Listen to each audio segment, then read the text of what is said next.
Thank you, everyone, for coming. We are here today to remember Walter Stern and join our hearts together to give comfort and strength to his family. Mourning is a time filled with many emotions and memories, both bitter and sweet. We begin our service today with the recitation of psalms and prayers that will link Walter's life with thousands of years of tradition of the Jewish people and the eternity of God. Mizmor leDavid, Adonai roi lo esar. Binot sheyarbitzeni al mei menuchot, yenahaleni nafshi yeshovev. Yancheni v'maglei tzedek leman shemo. Gam ki elech begeitz ha'mavet lo irara, ki ata imadi. Shiftecha umishantecha, hema yenachamuni. Taroch levanai shulchan neged sorerai. Dishanta Vashem en Roshi, Kosi Rivaya, Ach Tov Achesed Yirdefuni Kol Yemei Chayai, Veshavti Beveit Adonai leorech yamim. The Psalm of David. God is my shepherd, I shall not want. He makes me lie down in green pastures, leads me beside the still waters, and restores my soul. He leads me on the right path, for that is his nature. Though I walk in the valley of the shadow of death, I fear no harm, for you are with me. Your rod and your staff, they comfort me. You prepare a banquet for me in the presence of my foes. You anoint my head with oil, my cup overflows. Surely goodness and loving kindness shall follow me all the days of my life, and I shall dwell in the house of God forever. Adonai ma adam v'tedayehu, ben enosh v'techashvehu. Adam lahevel dama yamav kitzel over. God, what are we that you have regard for us? What are we that you are mindful of us? We are like a breath. Our days are like a passing shadow. We come and go like grass, which in the morning shoots up renewed, and in the evening fades and withers. You cause us to turn to dust, saying, return, you mortal creatures. Would that we were wise, that we understood where we are going. For when we die, we carry nothing away. Our glory does not accompany us. Mark the wholehearted and behold the upright, they shall have peace. God, you redeem the souls of your servants, and none who trust in you shall be desolate. And finally, from the book of Ecclesiastes, we read, the eye never has its fill of seeing. Young or old, those who depart this life never see enough of the world. They never complete their task. They never cherish their loved ones enough before they are called home. How they yearned for yet another respite from the final summons, and how we yearn to have them close to us for yet another challenge in our lives, yet another joy, yet another precious moment together. God, we ask that you be now with those whose hearts are broken, because when parting comes, it always comes too soon. Console them at this moment. Be near to them when light seems distant. Sustain them until the time of healing. Walter Stern passed away on Saturday, the 15th day of the month of Elul, in the year 5778 on the Hebrew calendar, August 25th, 2018. He was 93 years old. He leaves behind his brother Gerald and his wife Sheila, his daughter Joanne, sons Louis and David, and their wives Deb and Marcia, grandchildren Kamala, Layla, and Sarah, Max and Sawyer, Zev, Nathan, and JJ. In his own life, Walter suffered many losses himself. He lost his parents, Joseph and Bessie Stern. He lost a son, Keith. And throughout his long life, was married twice and twice lost a wife. First Doreen and then Zora. It's a life that was filled with many moments, many highs and lows stretching out over a miraculous 93 years. From humble beginnings in the town of Verrigan, Saskatchewan, where Walter grew up with 4 brothers and a sister, Mel, Alan, Gerald, and Cyril, as well as Layla. They were known as the 5 kings and a queen. Then to Winnipeg, a difficult childhood in which his father died. He had to move, and then he ended up in England during World War II, before finally returning to Winnipeg with a war bride. He was a father, a young father, an entrepreneur with an affinity for numbers and a tireless work ethic. He excelled in business, first in the car industry, later in the world of retail. He was a fantastic athlete who excelled at playing all sports, baseball, football, hockey. He was so good at hockey, he could have pursued a competitive hockey career, but instead chose to support his young family. And later in life, quite naturally became a fanatic. And as you will hear, not only a fan of sports, but a sports memorabilia collector, especially hockey cards. He was a storyteller, a talker. Always had a smile on his face. A smile that, I can tell you from personal experience, because I am proud to say I've known Walter for many years, as he was a shul goer and a frequent attendee of our daily minyan prayer services. He was always smiling. It was at the same time warm and charming, friendly and inviting. Even as a young kid, I got to know him quite well. But it was also a smile that he was up to something. A little mischievous, youthful, playful. Even at 93, he still had the same boyish smile I'm sure he had throughout his entire life. Walter always did have that smile on his face and a story to tell, but his stories were usually about his grandkids, never really about himself. Because Walter was quite generous, but also so humble. Those who know him know that his life really can fall into 3 major categories. A troubled childhood and many challenges throughout the first part of his life until he was about 45, when his first wife, Doreen, passed. But then he met Zora, who helped him rebound, start a second family, and continue to excel at business. Unfortunately, he lost Zora too, 17 years ago. And where Walter could have quit and given up, he moved into the 3rd chapter of his life, a chapter that lasted 17 years, where he learned to make it on his own. A story that came out of a meeting with the family that I really liked was that in the last couple of years, Walter's lived in the Shaftesbury. He didn't really like eating with the folks in the Shaftesbury because he said they were all old. And even last week, you may have spotted him driving himself down the streets of Winnipeg. I'm not sure how I feel about that, but I think you get the point. Walter was determined, he was courageous, he was resilient. He really was remarkable. Throughout his life, Walter breathed positivity, as you will hear from his kids, in spite of all the many tragedies and setbacks he dealt with. He could have quit, he never did.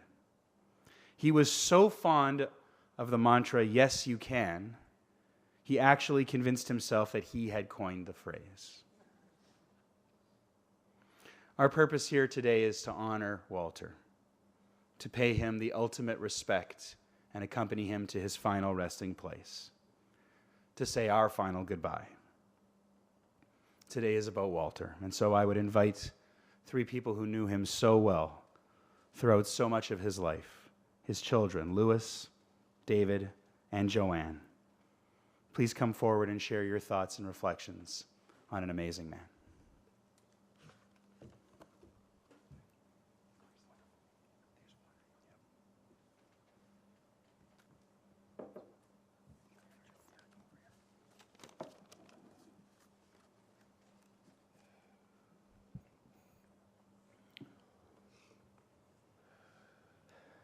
Thank you, Rabbi Leibel.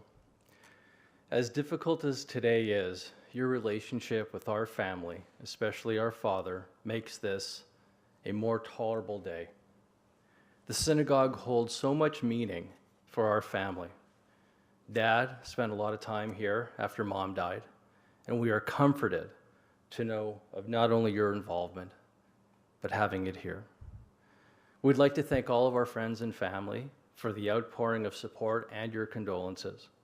While most are from Winnipeg, there are those who traveled a great deal of distance to be with us here today.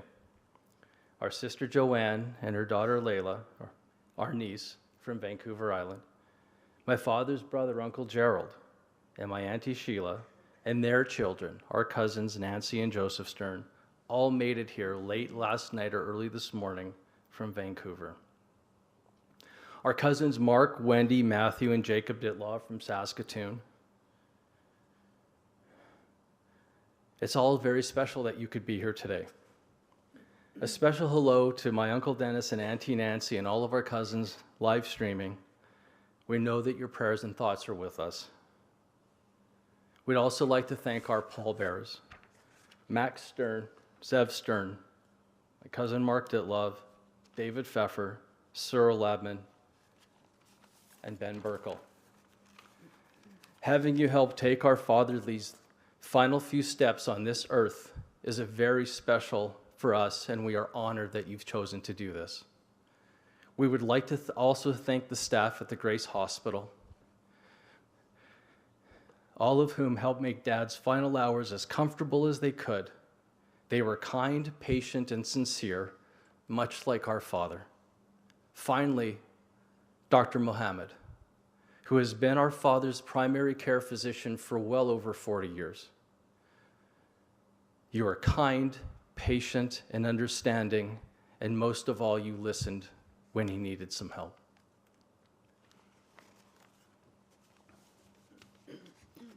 Walter Sidney Stern, known as a Zeta, a grandfather, a great-grandfather, an uncle, a great-uncle, an entrepreneur, a corporal, an athlete, and sometimes known as Sid. But most importantly to us, he was known as Dad. While today is sad, it's not tragic.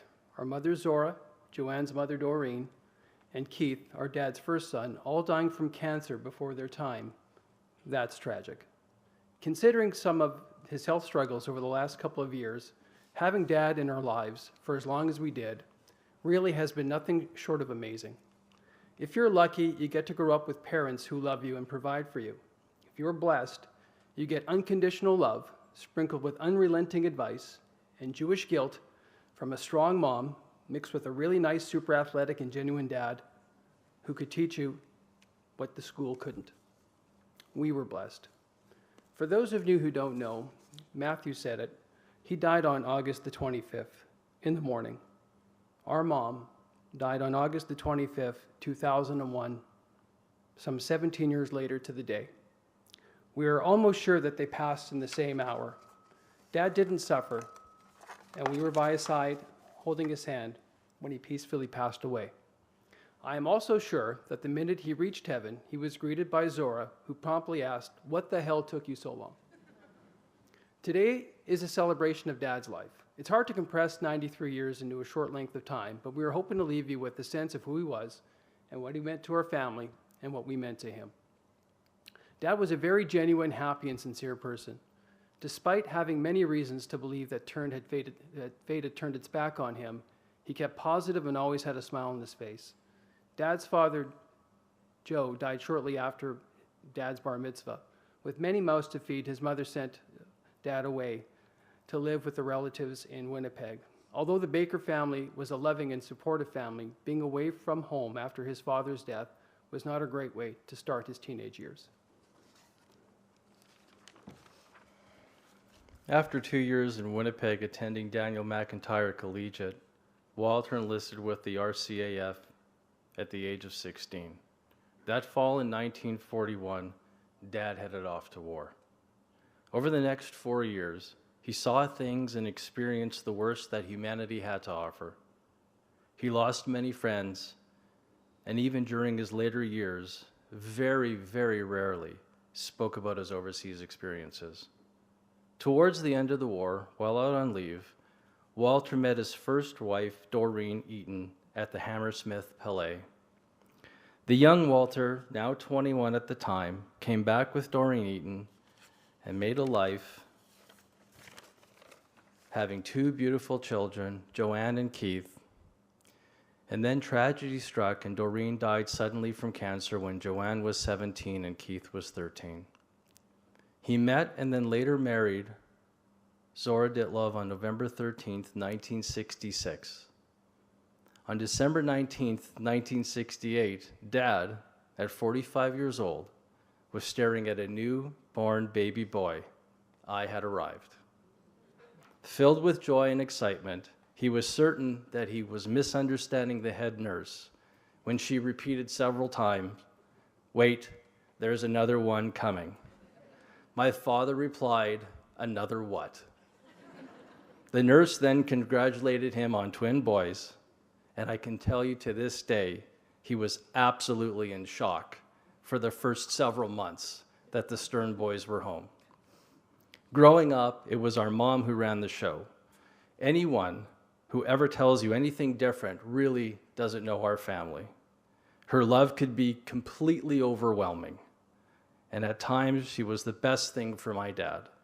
She made him see things that he didn't understand after leaving home at such a young age. Dad was busy with his work ventures, but in 1974 settled on the purchase of a store called Sid's Carousel. As a pair of 6-year-olds, it was a dream. A place where chocolate bars, packs of gum, and comics were sold. More than anything, and above all, it featured a full arcade with pinball machines. Growing up, our friends thought we had the coolest birthday parties. Our dad made sure of it. He made sure of it by making sure to follow Mom's every instruction. And usually, it worked. Throughout our younger years, both of us remember Dad always working late, often not arriving home till well after 10:30 p.m. A hot meal by Zora always waited for him. We would hear his car pull up, then hear him walk through the back door, and while we pretended to sleep, he would quietly come and kiss us goodnight. It wasn't until we were older till we realized just how hard he worked to support the family. While he worked hard, the countless trips to Saskatoon were a reminder that family was focus. Uncle D and Auntie Nancy, I know you're listening and even live streaming from Palm Springs, but I can't tell you how many times we drove to visit you, Mark, Cindy, and Sherry. Mark, you've been like a brother to Lou and I, and I'm so thankful that you and your family are here with us today. For most Jewish fathers, having your son's bar mitzvah was a ritual that is cherished forever. For our dad, Lou and I having a b'nai mitzvah meant that there were now 2 more men, the twins, that could now hit the employee list. And employees we were. Don't get me wrong, he was really proud and excited about our b'nai mitzvah, but the fact that we were now men opened up all kinds of new realities for my father. Notice I said the employee list and not the payroll list. All kidding aside, Dad made sure we always had money in our pocket. Some years were good and some not so. While most kids our age back then were playing hockey and hanging out or just passing time, our teenage years were filled with much more purposeful activities. From Sid's Carousel to Sid's Backdoor Store, still not sure what that was, to Count Disc Records and Paramount Amusements, we learned through his various businesses how to take cash, make change, how to stock shelves. We learned about customer service, and we learned that on Friday nights, Lou and I would be having Shabbat dinner at Salisbury House in Transcona. We did that because we had a 6 p.m. to 10 p.m. shift that we had to cover. From the months of May to September, Dad would head to the back of the store where the office and storeroom were located. He would claim that there was much paperwork and numbering to be done. During these months, on multiple nights of the week, he trusted us to run the front end of the store. After all, we were 14 years old, selling cigarettes, Playboy magazines, and lottery tickets. Truly every young man's dream. Did we mention that at the store we also sold racing programs and everything you needed to properly handicap horse races? Around this time in the early 80s, a new feature was launched at the Assiniboine Downs, the local horse racing track. A new telephone betting service enabled wagers to be placed by telephone on racing nights from May to September. On nights where Lou and I would run the store, we noticed that every 20 minutes or so, we'd see the office storeroom phone line in use. Oddly, sometimes both phone lines would be in use during these intervals. Was he talking to Mom, a supplier? It finally started to come together for us when Dad would always be in a mad rush to have us shut down the store and be in the car as close to 10:19 as possible. After the 10 p.m. news on CJOB, the station immediately switched over to the latest race results from the Assiniboine Downs. Dad was playing the ponies while Lou and I were working in the front. As we got older, maybe 15 or 16, we would actually place bets for my father. We still remember his account number, 2012-33-27, and his password was Delou.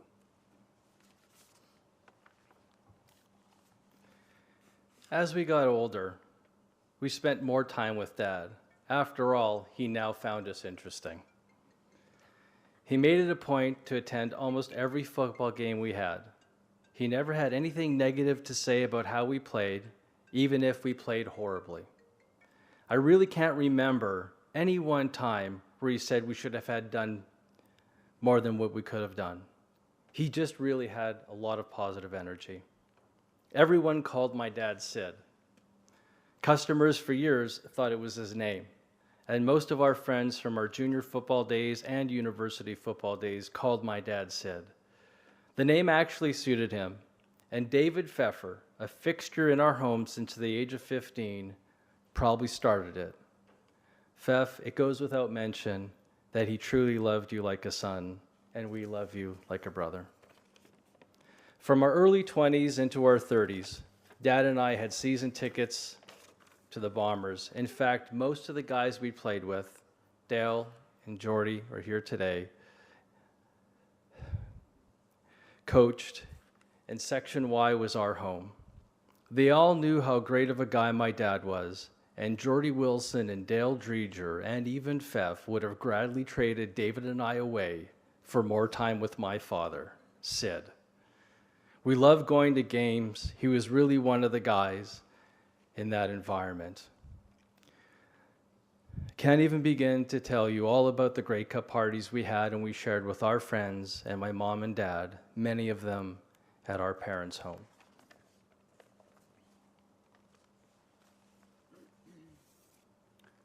Our sister Joanne is going to say a few words.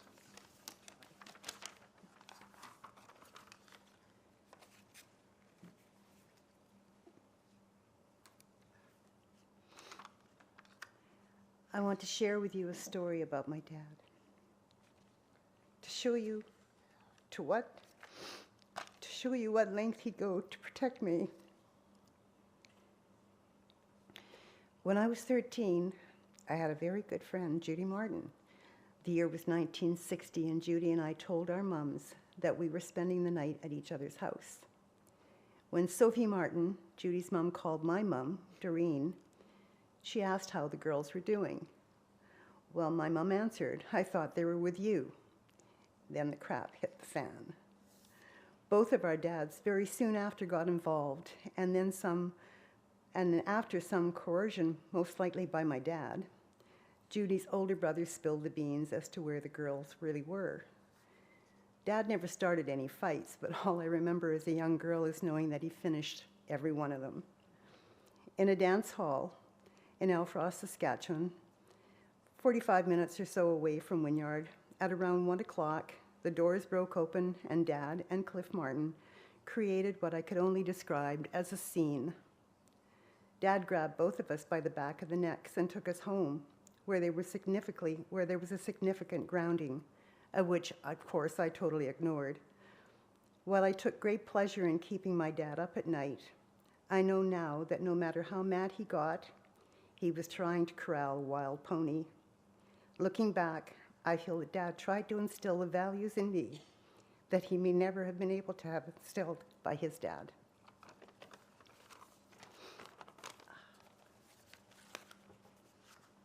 For me, it's hard to talk about my dad without mentioning my mom. While Lou and I worked really hard as we grew up, Mom always made sure we had a balance. We had season tickets to the Jets for many years that we enjoyed as a family. Mom would make sure that we had sleepovers, went to camp, and connected with our friends. She was sure to remind Dad that we were just kids. Dad couldn't teach us trigonometry. Instead, he taught us how to bet a trifecta. Dad couldn't introduce us to the captains of industry. Instead, he introduced us to characters at the track like Sam the Russian, not to be confused with Sam the teacher. My dad loved hockey, baseball, and football. He enjoyed watching sports, and it was a big part of his life, especially the last few years. He loved the horse races, but nothing came close to the love he had for his family. Well, maybe except the hockey cards. No matter what, when my dad came over, or when we brought him over, he always made sure to have chocolate or treats for the boys. Without fail. In fact, he'd always have an extra one in his pocket in case one of the boys had a friend over. He was always happy to see my kids. He really tried to get to know them. He asked them questions about their school, about their sports, and about their friends. He was genuinely interested in what they had to say. A few years ago, when he was more active, Dad came to as many hockey games as he could. He would always have the most positive things to say to the kids after their games, no matter how they did. He always focused on the positive. It didn't matter if the boys weren't superstars. They were stars to him. When the Jets came back in 2011, I was lucky enough to get to take him to the first preseason game against the Montreal Canadiens. For an 87-year-old at the time, he did great. We then agreed to watch as many of the games as we could together, and we watched most of the Jets' playoff run this past year. We would have Dad over as often as we could, and we loved talking about the players, the game, the coaching. Lou, he was smart with numbers even near the end. And then there was his hockey cards. According to the latest monthly inventory that he kept, we believed that between Lou's basement, or Lou's place and my basement, there's over 300,000 cards. Outside of his family, collecting cards has been a passion of Dad's. He could tell you how cards were graded and all the reasons why they were graded the way they were. Details such as creases, corners, and print quality all came up in conversation.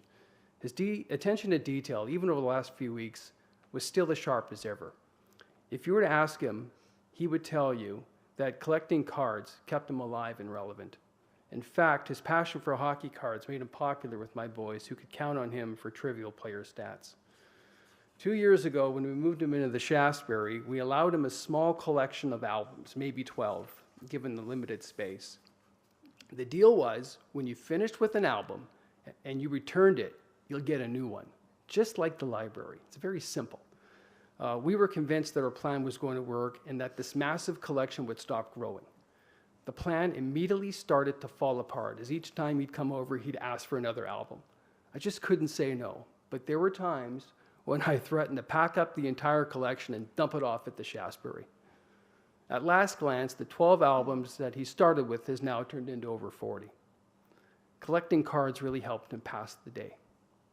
He never bought into any of the programs at the Shaftesbury. He always complained, as Matthew said, that there were a bunch of old people there, at which point I reminded him to check the date on his birth certificate. He did participate in the Summer Olympics that they had every year, and he did medal out each year. Marcia, there were many times when I had to drop everything to be with my dad, and so many times leaving you to deal with the mayhem at home. 3 young boys, your work, hockey, sports, thank you. Zev, he thought you were brilliant. He was so happy that he was able to make it to your bar mitzvah. He could have adult conversations with you, and your memory could rival his. Nathan, you gave him the best hugs. You would hold his hand in a way that only you can do. You made him feel so happy. He loved watching you play sports and couldn't believe how fast you could run or skate. JJ, Zeta thought you were a force of nature and reminded him of himself. You always made him laugh, and he loved your Donald Trump impersonations. He loved your spirit and your grit.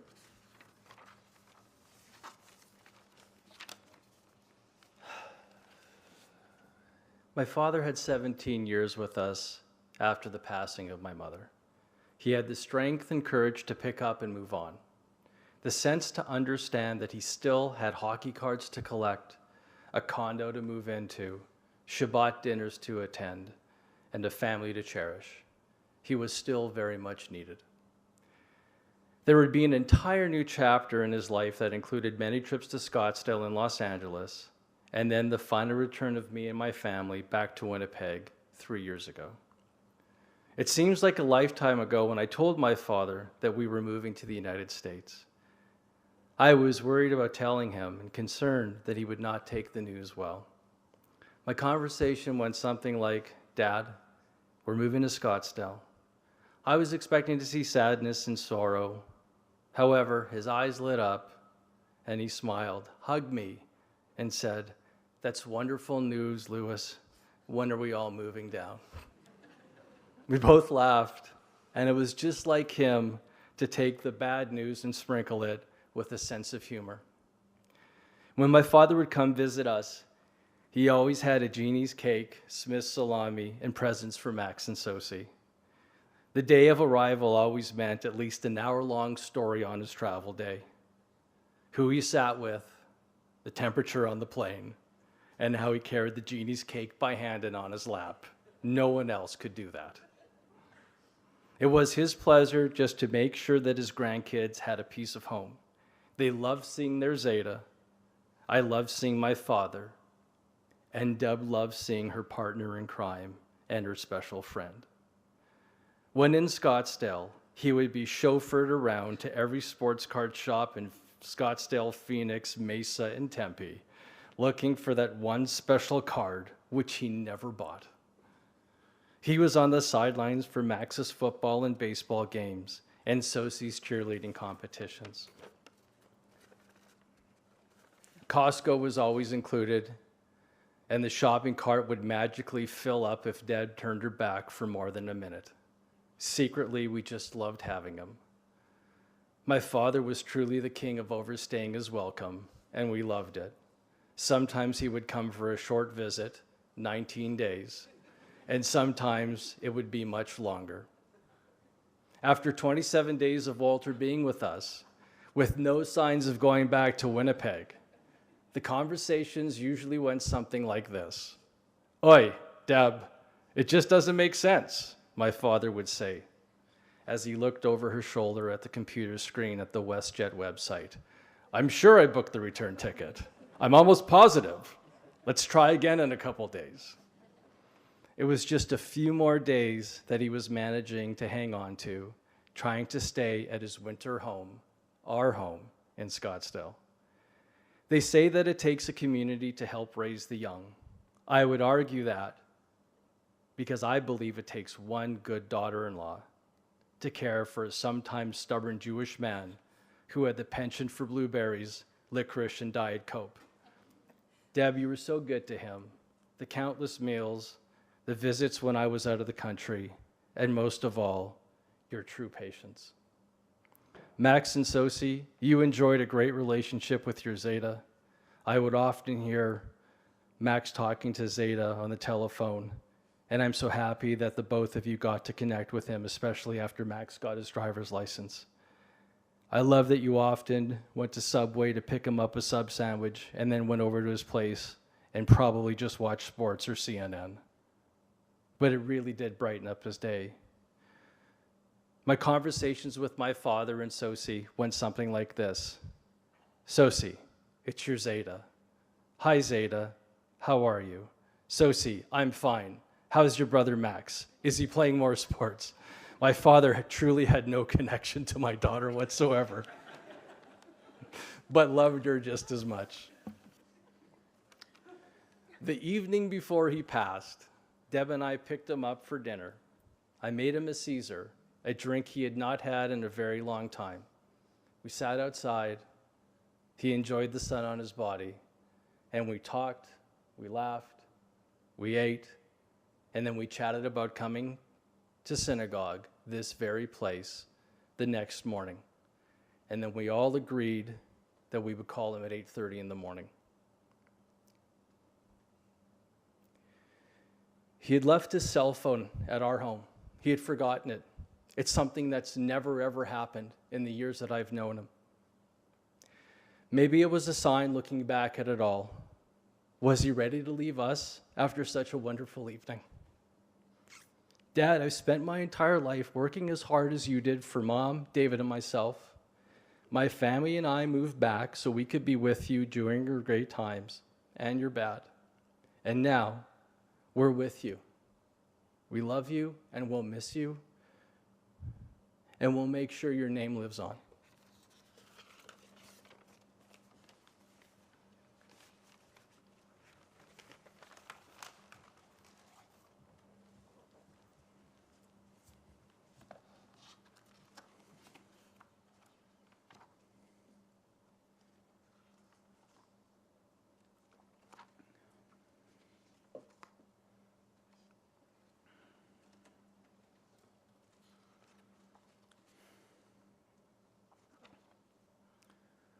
Louis, David, Joanne, thank you for speaking with such heartfelt, genuine words, but a truly remarkable man.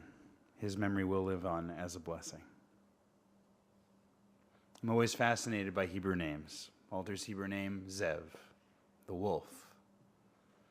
Graceful, athletic, you can picture the wolf running across the tundra, providing for its family, as Walter did, but also blessed with courage, resilience, the pursuit, always in pursuit. The thing about life is we never know how much of it we have. Walter experienced that too many times during his life, losing people close to him. But his answer was always to say, well, you might as well live every minute. Keep collecting hockey cards. Keep stealing little chocolate treats for your grandkids. Keep telling jokes and overstaying your welcome. We will miss you, Walter. Please rise.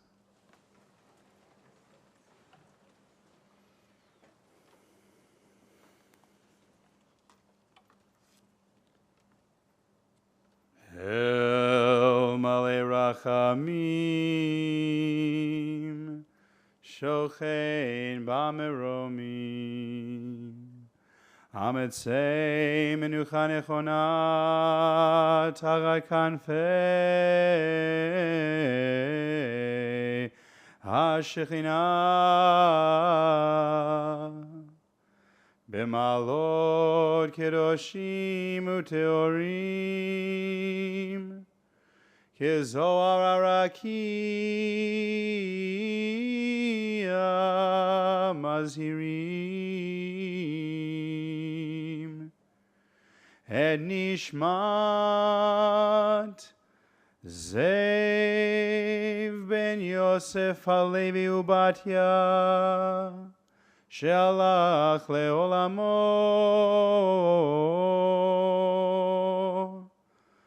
Began, Began, Began Eden Tehei Menuchato, Anabal Harachamim, Hastireu v'seter knafecha le'olamim, Utzeror b'tzeror achayim en nishmato, Adonai hu nachalato, V'yanuach b'shalom hamishkavo, v'nomar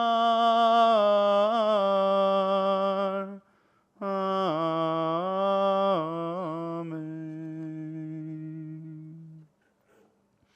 Exalted, compassionate God, grant infinite rest in your sheltering presence among the holy and the pure to the soul of Walter Stern, Zev, son of Yosef the Levi, and Batya, who has gone to his eternal home. Merciful One, we ask that he find perfect peace in your eternal embrace. May his soul be bound up in the bond of life. May he rest in peace. And let us say amen. Please be seated. Our service shortly will conclude here in the sanctuary and continue with a procession to the Shered Zedek Cemetery for interment. You are all invited to follow the lead car in the limos in caravan fashion with your four-way flashers on.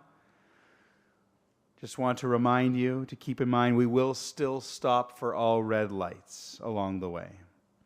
The cemetery is located at 230 Armstrong Avenue. After our service at the cemetery concludes, we will return here to the synagogue for a meal of consolation.